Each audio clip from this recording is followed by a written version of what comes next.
감사합니다. 정말 아름다운 찬양에 향기가 있고 또 말씀을 전하는 이 귀한 자리에 부족한 저를 초대해 주셔서 다시 한번 너무나 감사의 말씀을 드립니다. 감사합니다.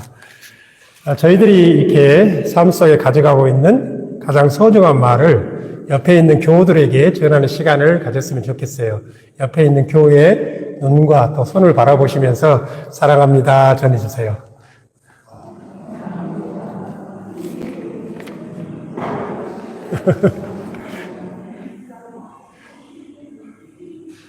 다 같이 기도하고 하나님의 말씀을 듣겠습니다. 사랑의 하나님 감사합니다. 부족한 저희들을 사랑하셔서 당신의 말씀을 듣는 귀한 자리에 보내주셨습니다. 이 시간에 전하는 자와 듣는 자가 겸손한 마음으로 하나님의 말씀을 받아서 우리의 마음과 생활에 큰 열매를 맺는 귀한 말씀이 될 수 있도록 도와주시옵소서. 예수님의 이름으로 기도합니다. 아멘. 우리들은 하나님의 뜻 안에서 살기를 원합니다. 매일 말씀을 읽고 기도하면서 하나님의 뜻을 구합니다. 여기까지 인도하신 하나님이 앞으로도 우리의 삶을 아름다운 승리의 길로 인도해 주실 것을 확신하지만 그럼에도 다가오지 않는 미래에 대한 불안과 염려를 떨쳐버리기는 쉽지 않습니다. 과학기술이 고도로 발전하여 인류의 생활이 급격히 변하고 곳곳에 전쟁의 소식으로 국제정세는 불안하고 믿었던 지구마저도 기후변화로 몸살을 앓고 있는 요즘 인류의 미래와 자신의 미래에 대한 불확실성이 더욱 증가하고 있습니다. 10년 후 인류의 미래는 과학기술적 관점에서 어떻게 될까? 인공지능에게 한번 물어봤어요. 인공지능이 이렇게 대답합니다. 과학기술은 10년 안에 인류의 삶을 근본적으로 재편할 잠재력을 갖고 있습니다. 우리는 기회와 위협이 동시에 증폭되는 시대에 문턱에 서 있으며 기술의 진보를 인간 중심적으로 조율하지 않으면 기술 발전이 인간을 관리하고 지배하는 구조로 이어질 위험성도 존재합니다. 이렇게 대답을 하더라고요. 이 대답에 대해서 어떤 학자는 인간 소외의 시대가 온다. 이렇게 기록하기도 했습니다. 미래를 예측하기 어려운 상황에서 적지 않은 사람들이 자신의 운명을 알아보기 위해 무당과 같은 예언자들을 찾아가기도 하고 사주나 타로 등 점을 보기도 합니다. 하나님의 자녀인 우리는 어떻게 우리의 미래를 알 수 있을까요? 이렇게 요즘에 보도에 보면 우리 기독교인들도 재미로 갈 수도 있겠지만 점도 다니고 또 무당도 찾아가고 이런 것을 볼 때 참 마음이 안타까운데 우리 기독교인들은 어떻게 하나님의 뜻과 우리의 미래를 알 수 있을까요? 루터는 오늘 읽었던 요셉의 삶을 통해 우리가 알면 좋겠다 이렇게 말씀했습니다.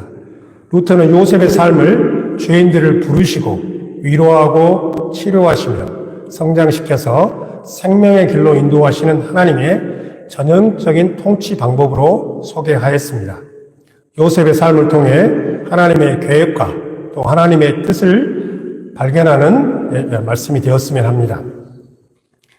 요셉의 삶을 한번 저희들이 들여다보겠습니다. 요셉에 대한 말씀을 읽을 때 가장 먼저 눈에 띄는 점은 요셉의 가족에는 큰 문제가 있었다는 것입니다. 요셉의 아버지 야곱은 4명의 부인이 있었는데 그 중에 둘째 아내 라헬을 편애하였고 그녀에게서 얻은 첫 아들 요셉을 다른 자녀들보다 더욱 귀하게 여겼습니다. 가족 간의 편애는 불화의 큰 원인이 되었습니다. 형제들은 요셉을 시기하였고 그에게 한마디도 다정스럽게 이야기해주는 법이 없었습니다. 어느 날 요셉은 꿈을 꾸었고 그 꿈으로 인해 형제들은 더욱 그를 미워하게 되었습니다. 형님들, 내가 꾼 꿈을 들어보세요. 우리가 밭에서 곡식을 단으로 묶고 있는데 그런데 갑자기 내가 묶은 단이 우뚝 솟았는데 그 단 주변으로 형들의 단이 절을 하였습니다. 요셉은 또 꿈을 꾸었습니다. 형님들, 이번에는 해와 달과 별 11개가 저에게 절을 하였습니다. 요셉의 꿈은 부모님들까지도 요셉에게 무릎을 꿇고 절을 한다는 의미였기 때문에 형제들은 참을 수 없는 모욕감을 느꼈습니다. 요셉이 17살이 되었을 때 아버지 야곱의 부탁을 받고 세겜에서 가축을 돌보는 형제들의 안부를 묻기 위해 그들을 찾았습니다. 형제들은 아버지 없이 혼자 온 요셉을 죽이고 싶었습니다. 야, 저기 꿈꾸는 녀석이 온다. 자, 저 녀석을 죽여서 아무 구덩이에나 던져놓고 쌓아놓은 들짐승이 그를 잡아먹었다고 하자. 형제들은 살려달라고 애원하는 요셉을 죽이지는 않았지만 이집트로 팔아버렸습니다. 요셉은 이집트 왕 파라오의 경호장관 보디발의 집에 종으로 팔렸습니다. 그는 열성을 다해 일하였고 그의 주인 보디발은 그의 지혜와 성실함을 인정하여 그의 집에서 벌어지는 모든 일과 재산을 관리하는 집사로 임명하였습니다. 보디발의 아내는 용모가 준수하고 지혜로운 요셉을 사랑하게 되었고 그를 끈질기게 유혹하였습니다. 어느 날 보디발이 집에 없었을 때 이때를 이용하여 그의 아내는 요셉을 유혹하였고 요셉의 옷을 잡아 끌며 강제로 침실로 데려가기까지 하였습니다. 요셉은 그녀를 뿌리치기 위해 입고 있던 옷까지 벗어버리고 피했지만 보디발의 아는 간교한 거짓말로 요셉이 자신을 강제로 수행하려고 하였다고 하여 요셉은 감옥에 갇히게 되었습니다. 요셉은 감옥에서도 실망하지 않고 성실히 일하였고 그의 지혜와 성실함은 간수장의 눈에 들게 되었습니다. 그는 감옥에서 벌어지는 온갖 일을 처리하는 관리자의 역할을 그곳에도 수행할 수 있게 되었습니다. 요셉이 감옥에 있었을 때 파라오를 섬기던 두 신하도 함께 감옥에 갇혔습니다. 술 맡은 관원장과 떡 맡은 관원장이 같이 갇히게 되었는데 그 두 명이 동시에 꿈을 꾸게 되었습니다. 그 꿈을 요셉에게 이야기했을 때 요셉이 그 꿈을 잘 해몽해 주었고 그 꿈은 정확하게 들어맞아서 술 맡은 관원장은 복직하게 되었고 떡 맡은 관원장은 안타깝게도 죽게 되었습니다. 그러면서 요셉이 술 맡은 관원장에게 부탁했어요. 복직이 된다면 꼭 나를 생각해 주세요. 그럼에도 불구하고 그 술 맡은 관원장은 요셉을 잊고 살았습니다. 요셉은 감옥에서 30세가 되었습니다. 어느 날 파라오는 꿈을 꾸었고 이집트에 있는 지혜자들과 마술사들에게 그의 꿈을 들려주었지만 아무도 그의 꿈을 해몽해 주지는 못했습니다. 이때 파라오의 술 맡은 신하는 자신이 감옥에 갇혔을 때 자신의 꿈을 해석해 주었던 요셉을 생각하게 되었고 파라오에게 요셉을 추천하였습니다. 파라오는 요셉을 감옥에서 불러내어 그의 꿈을 요셉에게 알려주었습니다. 요셉은 파라오의 꿈들을 해석해 주었고 그 꿈에 맞는 현실적인 대책도 제시하였습니다. 파라오는 그 요셉의 지혜와 성실함을 듣게 되어서 요셉을 총리로 앉히게 되었습니다. 그뿐 아니라 파라오는 제사장 보디발의 딸 아스낫을 요셉의 아내로 주었습니다. 요셉은 아스낫 사이에서 두 아들을 얻게 되었는데 큰 아들의 이름은 므낫세입니다. 므낫세라고 하는 이름의 뜻은 하나님이 나의 온갖 고난과 아버지 집 생각을 다 잊어버리게 하셨다는 의미입니다. 둘째 아들은 에브라임인데 그 이름의 뜻은 내가 고생하던 이 땅에서 하나님이 자손을 번성하게 해주셨다는 의미입니다. 요셉은 아버지께 받았던 어린 시절의 과분한 사랑, 그리고 이집트에서 종으로 살았던 고난들, 이것들을 모두 잊어버리고 애굽의 총리의 옷을 입고 평범하고 행복하게 살고 싶었습니다. 그런데 총리가 된 지 8년이 지난 후 뜻밖의 이집트에서 형제들을 만나게 되었습니다. 그들은 가나안 땅에 흉년이 들어 굶어 죽게 되었을 때 이집트에 식량을 구하러 온 것이었습니다. 요셉은 형제들을 알아볼 수 있었지만 형제들은 요셉을 알아볼 수가 없었습니다. 요셉은 형제들을 보자 형제들을 한번 시험해 보고 싶었습니다. 어린 시절 자신을 팔았던 형제들은 과연 어떤 사람일까? 요셉은 그들을 여러 가지 방법으로 시험하였습니다. 근데 알게 된 것은 요셉이 생각했던 그런 형제들이 아니었습니다.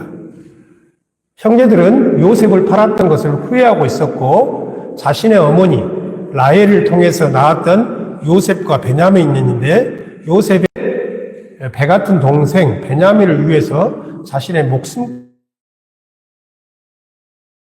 버리려고 하는 형제들임을 발견하게 되었습니다.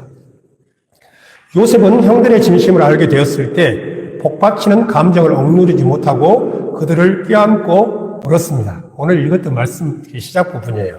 형제들을 껴안고 울고 이렇게 말합니다. 저희들이 이렇게 주보에가 다 기록되어 있으니까 다시 한번 읽어볼게요. 조금 문장을 길게 읽을 텐데요. 5절에서부터 8절까지 말씀을 같이 한 목소리로 한번 읽어볼게요. 주보를 보시면 5절부터 8절까지 말씀을 같이 한번 읽어보겠습니다. 당신들이 나를 이곳에 팔았다고 해서 근심하지 마소서, 한탄하지 마소서. 하나님이 생명을 구원하시려고 나를 당신들보다 먼저 보내셨나이다. 이 땅에 2년 동안 흉년이 들었으나 아직 5년은 밭가리도 못하고 추수도 못할지라. 하나님이 큰 구원으로 당신들의 생명을 보존하고 당신들의 후손을 세상에 두시려고 나를 당신들보다 먼저 보내셨나니 그런즉 나를 이리로 보낸 이는 당신들이 아니요 하나님이시라.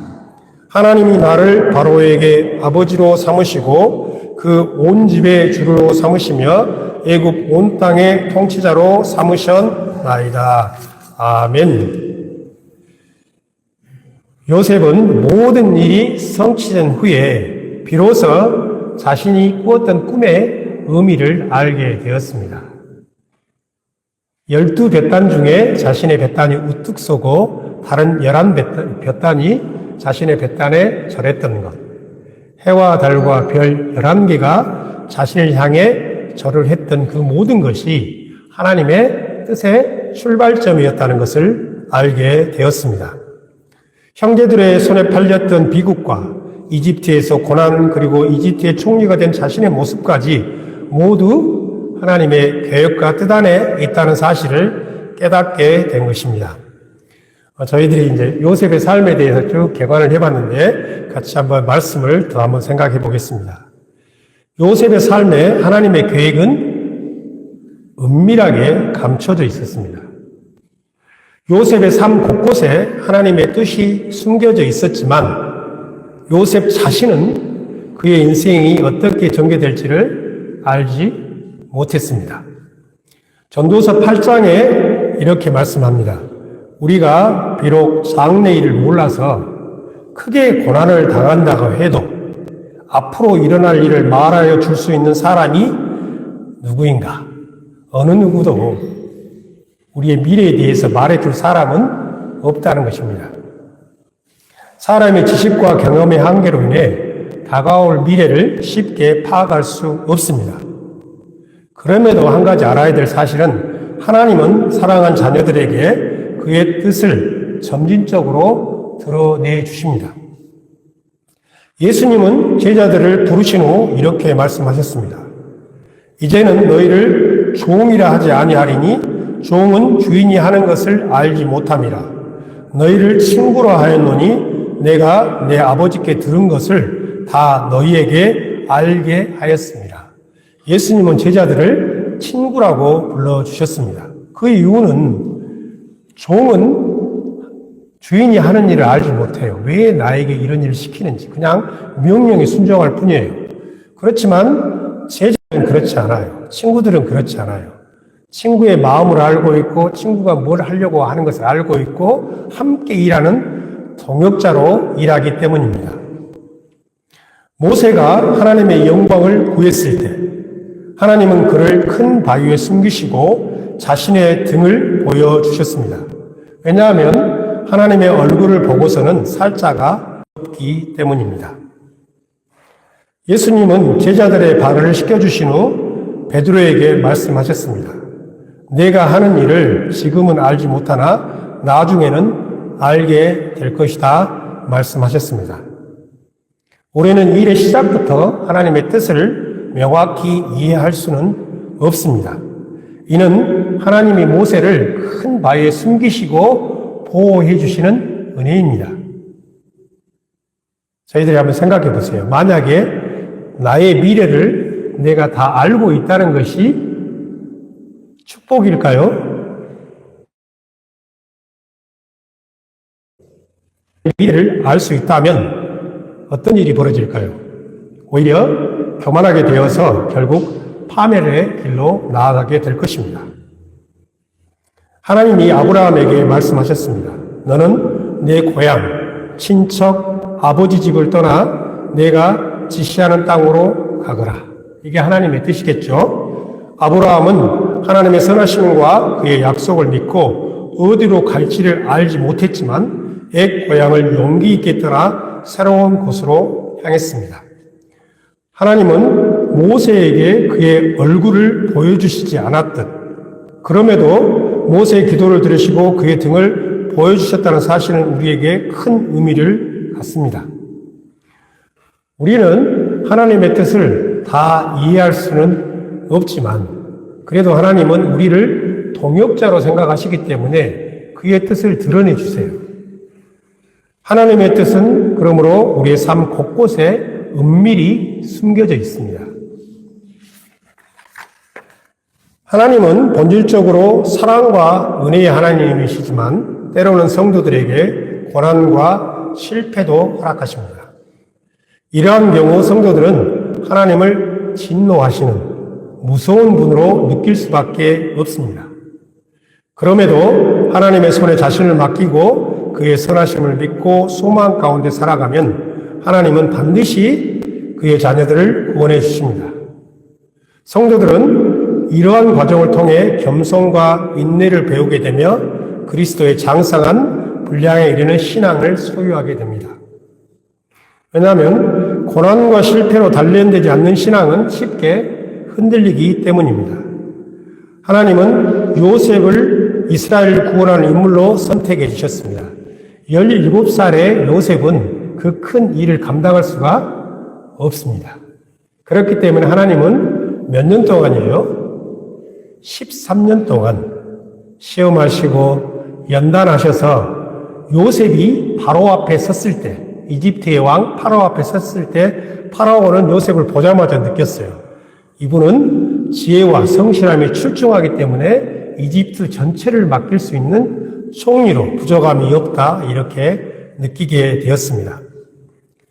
욥은 자신이 고난받을 때 하나님께 이렇게 기도합니다.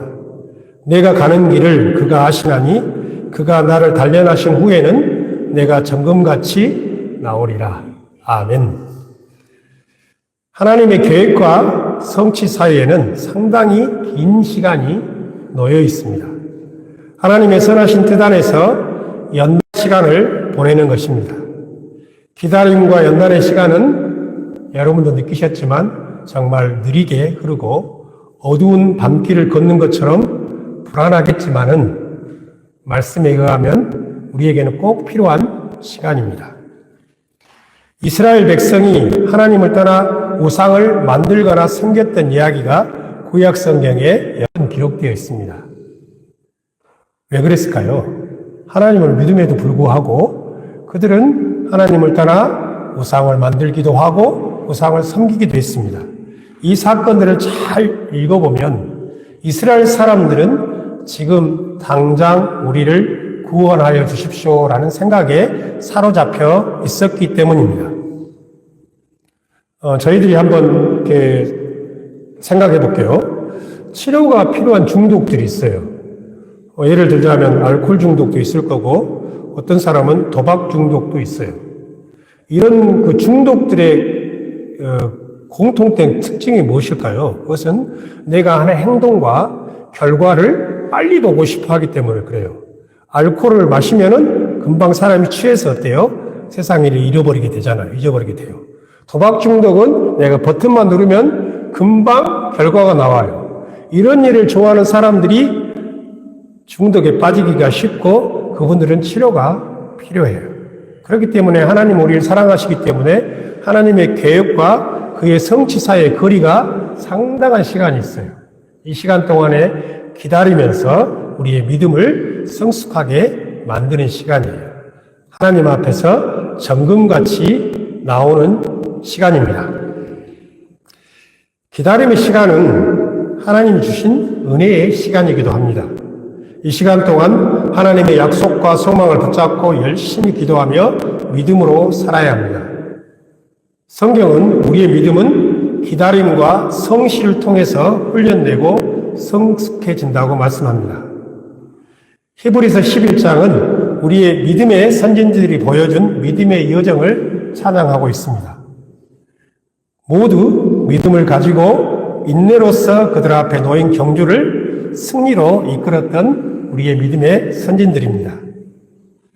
사랑하는 성도 여러분, 우리를 향한 하나님의 계획과 선하신 뜻은 우리의 삶 속에 은밀히 숨겨져 있습니다.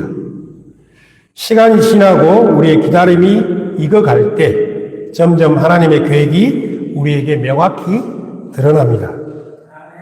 하나님은 이러한 과정에서 우리들이 하나님의 뜻을 이해하고 하나님의 동역자로 살기를 원하십니다. 이 말씀이 굉장히 중요한 거예요.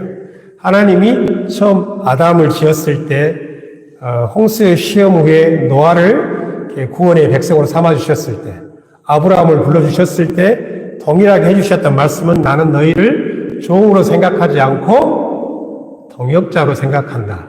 예수님이 말씀하셨듯 친구로 생각한다고 말씀해 주셨어요. 그것은 우리가 하나님의 뜻을 구해야 된다 그런 뜻이에요. 여러분 눈을 감고 하나님을 만나고 우리의 삶 곳곳을 살펴보면 하나님께서 임마누엘을 하신 흔적이 있어요. 우리의 하나님은 멀리 하늘에 계셔서 우리를 바라만 보고 있는 하나님이 아니라 임마누엘의 하나님이에요. 바로 나의 마음속에, 내 주위에, 그리고 다른 사람을 통해서, 요셉 같은 경우는 꿈을 통해서. 그렇기 때문에 성경은 우리에게 항상 이야기해줘요. 영적으로 매우 민감한 사람이 되어라 이렇게요. 하나님의 뜻을 구하고 하나님이 어디서 일하고 어떻게 일하시는지를 물어야 할 줄로 믿습니다. 하나님의 뜻을 성취하는 과정은 요셉의 삶 속에서 마치 퍼즐이 하나씩 맞춰가는 과정처럼 보입니다.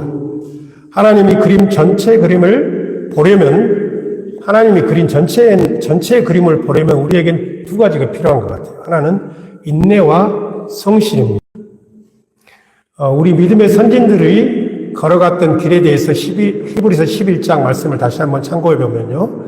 이 사람들은 다 믿음을 따라 죽었으며 약속을 받지 못하였을 때 그것들을 멀리서 보고 환영하며 또 땅에서는 외국인과 나그네임을 증언하였으니 그들이 이같이 말하는 것은 자기들이 본향을 찾는 자임을 나타냄이라. 우리보다 앞서간 믿음의 선진들은 어두운 상황에서도 소망을 붙잡았습니다. 소망이라는 것이 정말 중요한 것 같아요. 어두운 터널을 지날 때, 어려운 환경을 지날 때 우리에게 필요한 것은 빛이요 소망인데 하나님께서 예수 안에서 그 소망을 우리에게 주신 줄로 믿습니다. 우리들도 우리 믿음의 선진들의 뒤를 따라 인내와 성실로 믿음의 공주를 꼭 성공할 수 있기를 축원합니다. 네, 그 인내와 성실로 우리의 삶을 살아가야 된다고 하니까 좀 걱정도 되시고 마음이 무겁죠. 왜냐하면 인내하는 것, 성실히 살아가는 것 쉽지 않습니다. 그렇지만 하나님께서 다른 말씀으로 우리에게 위로를 주셔요. 저희들이 한번 같이 말씀을 읽어볼 말씀은 데살로니가 전서 5장 16절과 18절의 말씀이에요. 항상 기뻐하라. 쉬지 말고 기도하라. 범사에 감사하라. 이것이 그리스도 안에서 너희를 향하신 하나님의 뜻입니다. 하나님 우리를 향한 뜻은 인내하고 성실히 살아가면서 어려운 때도 많고 힘든 때도 많고 영혼의 갈증을 느낄 때도 많겠지만 그럼에도 불구하고 소망을 붙잡고 어떻게 해요? 기뻐하고 기도하고 감사하면서 승리의 길을 가시기를 축원합니다. 네, 이 말씀을 준비하면서 우리 찬송가에는 이 말씀과 가장 매치가 잘 되는 찬양은 무엇일까 한번 찾아봤어요. 저희들이 같이 한번 그 찬양 해볼게요. 나의 갈 길 다 가도록 384장에 있는 찬양입니다. 말씀을 생각하시면서 나의 갈 길 다 가도록 예수 인도하시니 하나님께 찬양 드리겠습니다. 384장입니다. 여기 보니까 통합 찬송가로는 434장이라고 기록되어 있네요. 네. 384장인데요. 통합 찬송가로는 434장입니다.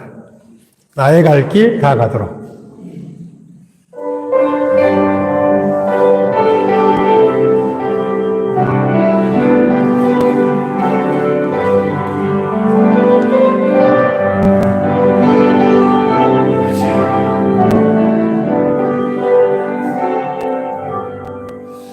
나의 갈 길 다 가도록 예수 인도하시니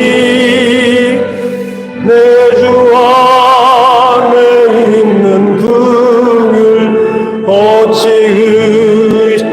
의하리요 믿음으로 사는 자는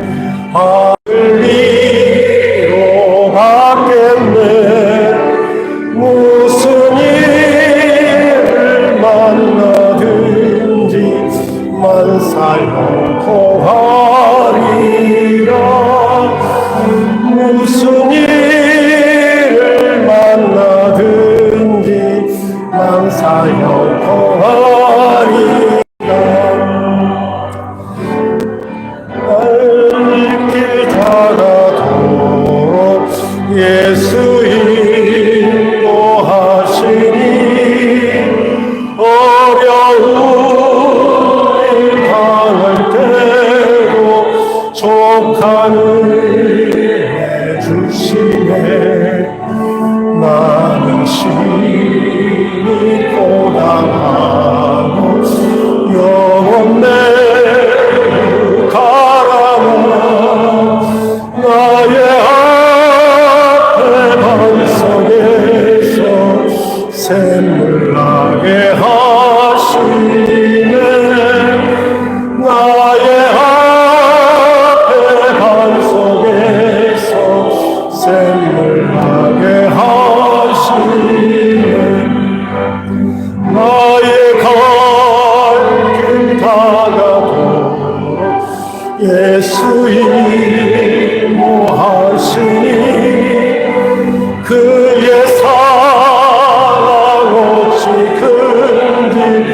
말로 할 수 없구나 성령아 받은 영원 하늘 나갈 때에 영원한 나의 찬송 예수 인도하셨네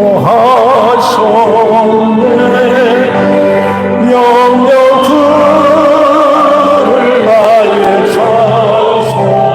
예수 인도하셨네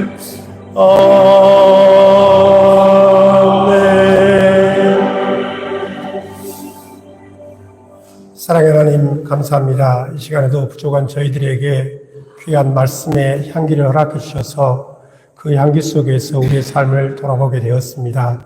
하나님 우리 성도들 이 세상에서 인내와 성실로 살아갈 때 어려운 일도 많고 또 다른 사람들에게 오해받는 일도 생길지라도 하나님께서 위로해 주시고 우리 앞에 있는 생명의 생수가 흘러넘치도록 도와주셔서 저희들이 하나님 앞에 갔을 때 하나님께서 우리에게 주신 귀한 일들로 찬양을 드릴 수 있도록 도와주시옵소서.